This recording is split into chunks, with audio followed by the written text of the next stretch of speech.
Main గా double smart Shankar అటు పూరి జగన్నాథ్ గారికి ఇటు మన రామ్ పోతినేనికి చాలా అంటే చాలా ఇంపార్టెంట్ అని చెప్పాలి. ఎందుకంటే ఆఫ్టర్ 2 డిజాస్టర్స్ తర్వాత వాళ్ళిద్దరి నుంచి వస్తున్నటువంటి సినిమా కాబట్టి వాళ్ళిద్దరికి చాలా చాలా చాలా ఇంపార్టెంట్.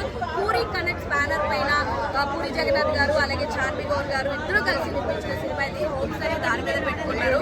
సో ఈ డబుల్ స్మార్ట్ శంకర్ ఫ్రాంచైజ్ లాగానే ఉంటుంది కానీ దీంట్లో పెద్ద తేడాలు ఏమి ఉండవు. సో సేమ్ కాన్సెప్ట్ సేమ్ ఇది.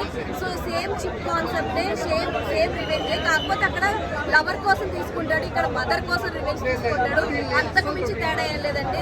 లైక్ స్క్రీన్ ప్లే కానీ ఇవన్నీ కానీ కొంచెం ఎంగేజింగ్ గా అనిపించినప్పటికీ కూడా అరే చూసిన సినిమానే ఇంకొక చిన్న ట్విస్ట్ చేసి కాన్సెప్ట్ పెట్టి తీసారా అన్న ఫీలింగ్ అయితే కలిగించేసింది మన డబుల్ స్మార్ట్ శంకర్. కావ్య తాపర్ అయితే బాగా అద్భుతంగా నటించిందండి. సంజయ్ దత్ గారి గురించి అయితే అస్సలు వంకలు పెట్టాల్సిన అవసరం లేదు. ఆయన స్క్రీన్ ప్రెసెన్స్ చాలా చాలా బాగుంది. రామ్ అండ్ సంజయ్ దత్ గారి కాంబో సీన్స్ కూడా చాలా బాగున్నాయి. వాళ్ళు చెప్పినట్టుగానే క్లైమాక్స్ ఫైట్ కూడా బాగుంది.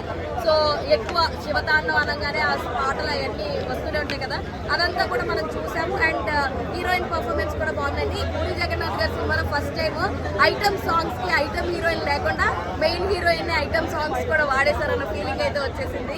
సో మిగతా వాళ్ళ యాక్టింగ్ కూడా పర్వాలేదని చెప్పుకోవచ్చు. పాటలు బ్యాక్గ్రౌండ్ స్కోర్ కూడా బాగానే ఉంది. నాట్ సో బ్యాడ్ అని చెప్పొచ్చు.